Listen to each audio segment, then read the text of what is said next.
Welcome, ladies and gentlemen. Thank you so much for your great support always. I'm so grateful for your continued support to this channel. Thank you so much, ladies and gentlemen. I want to start by saying simple thing. Don't play with the politics of the Republic of Kenya. Ukieka kwa roho, utaumia. I remember the former governor of Uasin Gishu County coming out to say that siasa unaeka kwa lungs, ukibreathe inatoka. Now, as I speak, William Ruto visited Uhuru Kenyatta in his home, ICHAWERI, Gatundu.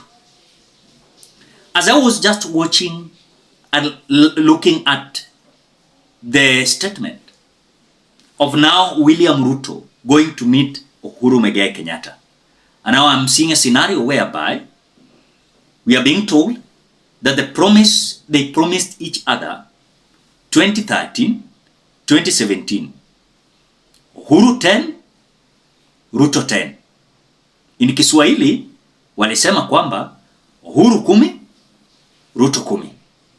Kenyans, I'm seeing a scenario where there is a section of Mount Kenya region that is going to be led by Rigathi Gachagua. There is a section that is going to be led by Uhuru Kenyatta. But I want you to understand something that is very crucial in politics of the mountain. When Uhuru Kenyatta retired from presidency, he was still having support. And even as we speak, he's having support in Mount Kenya region. On the other hand, despite of Rigathi Gachagua being impeached, Rigathi Gachagua is having his supporters in Mount Kenya region. And I can clearly tell you, despite of William Ruto going to meet Uhuru Kenyatta, that is now where the battle is going to start. Is Mount Kenya region going back to support William Ruto for another year?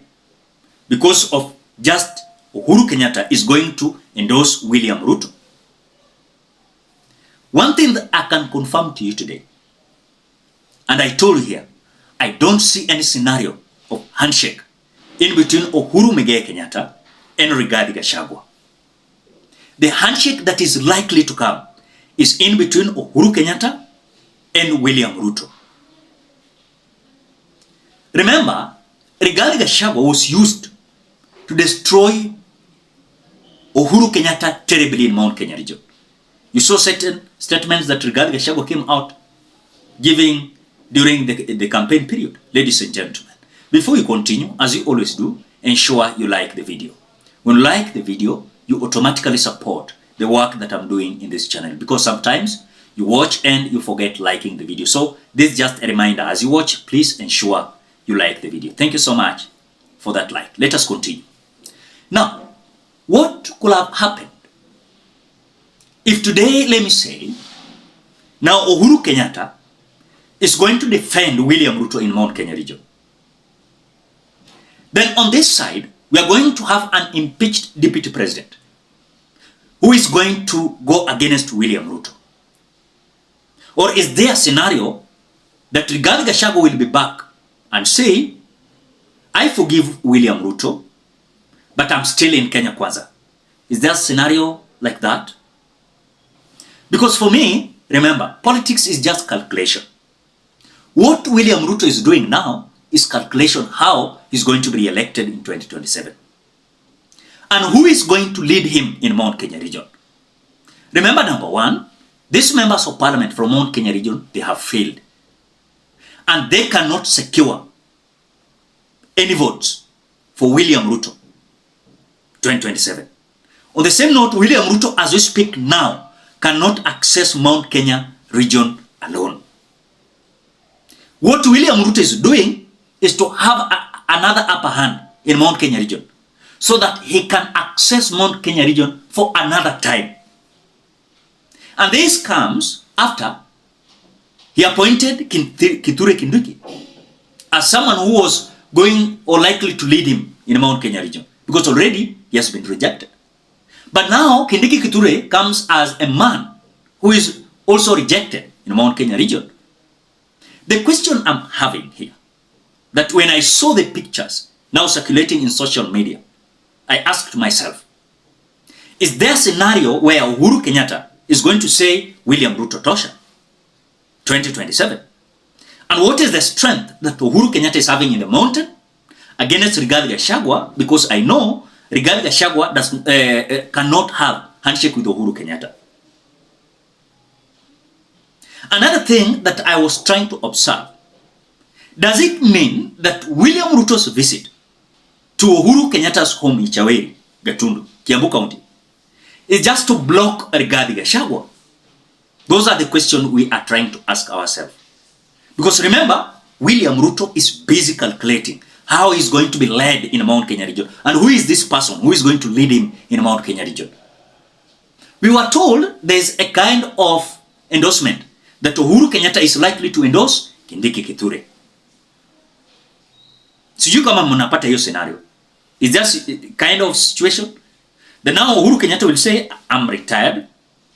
I don't want to play politics now. Let me hand over to Kindiki Kithure.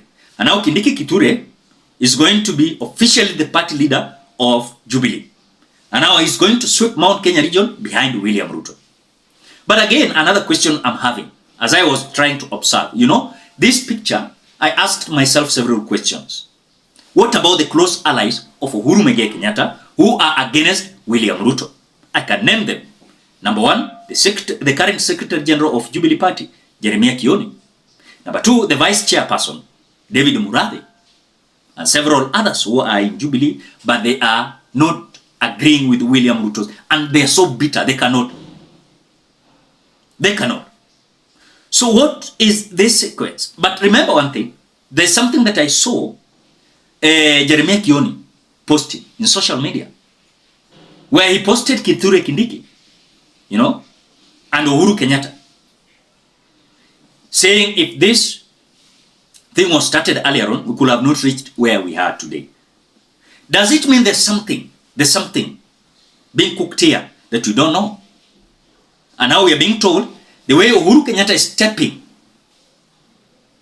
to go and, of course, assist William Ruto to gain his glory back from the mountain is going to eventually pave another way for William Ruto to be supported in the Mount Kenya region. Those are the issues and the questions we are trying to ask, which we cannot apprehend now. We cannot say and predict this is whatever is going to happen. But we are trying to ask ourselves and internalize what is going to happen and whatever is likely to happen.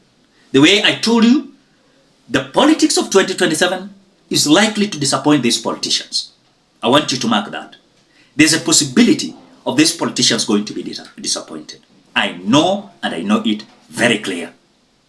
It might be, yes, they are planning it very clear, but it might disappoint them with the time.